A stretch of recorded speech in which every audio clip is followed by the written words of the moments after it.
Welcome City Commissioner Amber Cohen.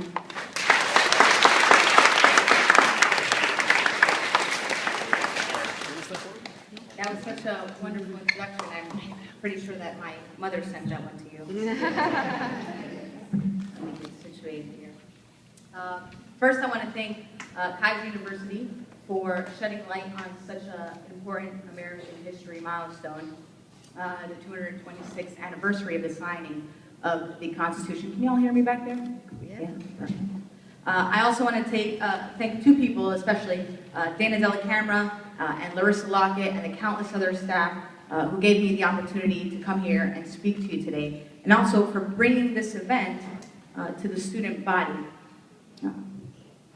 These common words that we hear, we the people, in order to form a more perfect union. How many people have heard this before? Have you heard it more than once? Keep it up. More than twice? Keep it up. Our whole lives we've heard this, in order to form a more perfect union. 226 years ago, these words were uttered, not just by scholars, but also by farmers. And these brilliant men came together to make their Declaration of Independence real. They worked together. Democrats and Republicans, believe it or not, came together, anti-federalists and federalists at the time, to make change, to declare independence. And these brilliant men, and I say brilliant because they foresaw a lot of issues, they created different branches, separation of powers, that we also hear so often in our classes. So they said, we're going to create the executive branch, the presidency. We're going to create the legislative branch, that which creates laws. And then they created something that was even more brilliant, the Supreme Court, which is really the only court that is authorized or that was created by the Constitution. But all the other courts, I'm on the record, are also important. So they said, we're going to create this Supreme Court so that these guys and the other branches are not going to have so much power that it's going to get to their heads. So they don't gain too much power. So we're going to check these people. We're going to check them with a group of Supreme Court justices who are going to be the persons who decide whether these laws that they come up with are constitutionally okay. And so who are the administrators of this test? It's not the SAT, it's not the College Board, it's the Supreme Court justices who administer this test. And their answer sheet is the Constitution.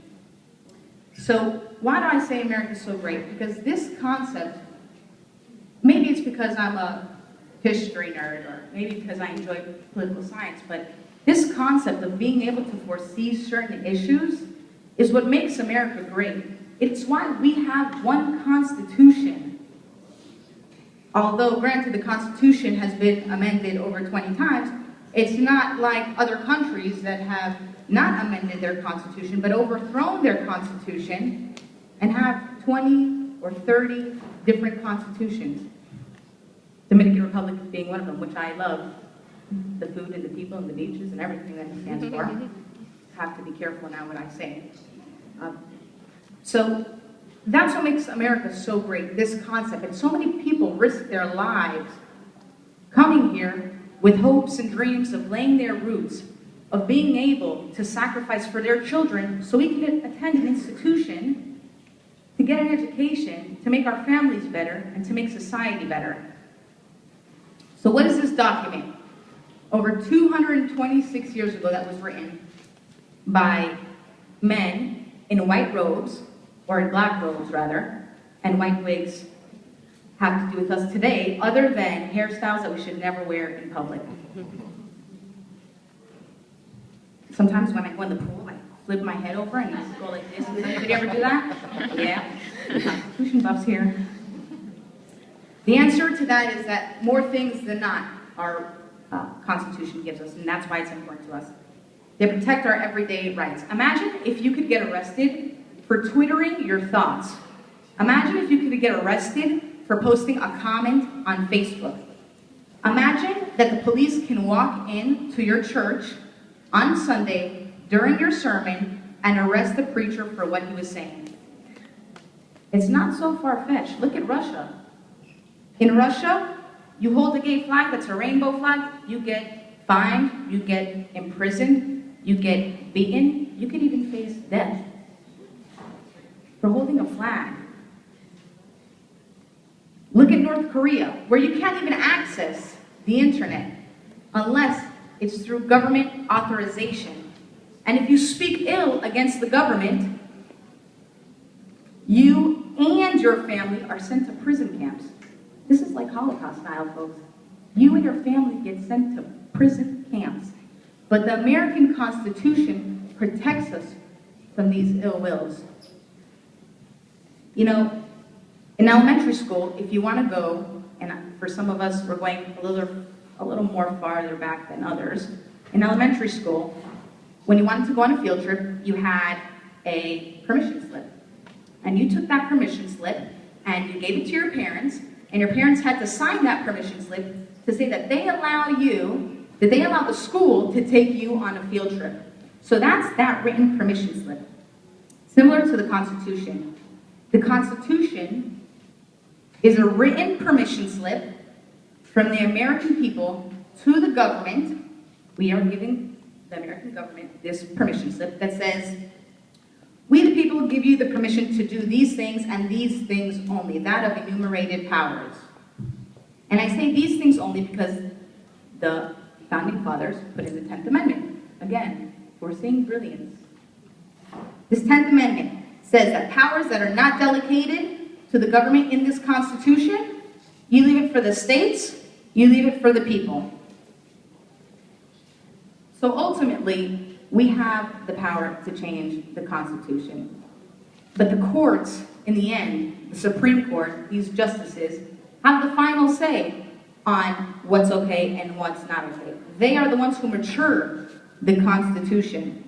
But we, the people in here, the people back there, the people over there, they're the ones that have the power to mature society, to mark progress in our generation. And why do I say this? Because when, folks come up with laws, however they come up with these laws, and the Supreme Court goes to interpret them, you have different sides of the fence, like all things. Interpretation. Some look at the word, the literal word of the Constitution, and they say, the right to bear arms.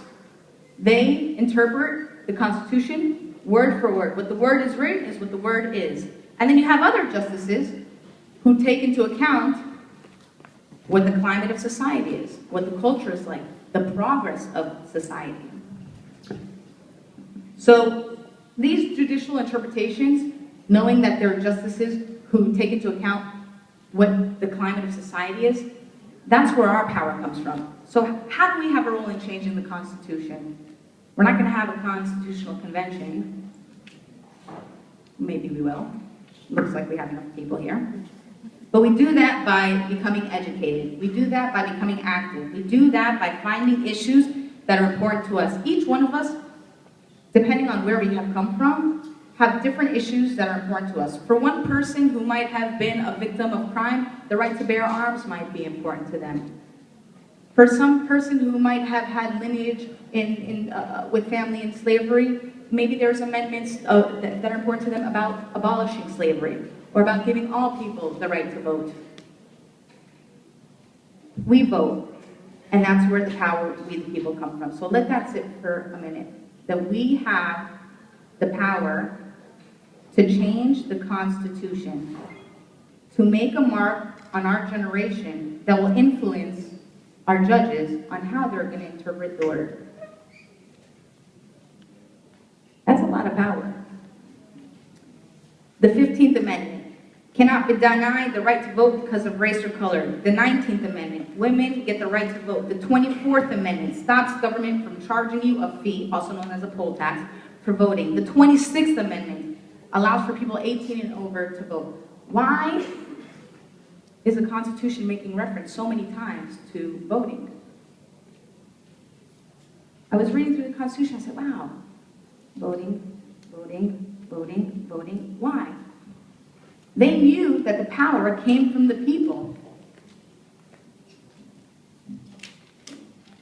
I'll let that sit for a second. The power to vote, the power to run. When I was 23, I decided to run. I decided to run for different reasons. I grew up in a family. My family are immigrants from Israel. We're the first family to come here. My mother, I've always seen her do community service work, and so I sort of took that on, giving back to the community. And I was always involved, whether it was in my civics class and speaking up on an issue, or if it was later on in life, commenting on people's Facebook posts. But I realized that the community that I lived in, Aventura, which is a phenomenal city. How many people have been to Aventura? Put your hand up if you've been to Aventura for other reasons than the mall. Oh, maybe the library then, that was once there, which is coming back soon. The vision that I had, my personal constitution, because we all have our personal constitutions, did not reflect the constitution of where I lived. I was the only kid that lived in my building. Aventura was once a retirement community. I was 12 years old and I was the only kid in the pool, and people were yelling at me, "Be quiet! Be quiet!" There were no games, there were no shows, there were no movies, there was nothing there for me to do. No movies in the park, nothing. And so, as I saw all my friends moving to Midtown, moving to Brickell, moving to Edgewater, I said, there's something that I need to do to make my community better. I wasn't invited to run. I wasn't invited to a constitutional convention. I wasn't the favored candidate. I was 23. I only had a bachelor's. I was out as a lesbian in a conservative Jewish city, and nobody thought I had a chance to win. And so I chose to be there. I chose to create my own constitutional convention. And regularly my colleagues and I meet and we discuss, Vice Mayor Alex Levy, and I also discuss issues that, address the union, the state, the county.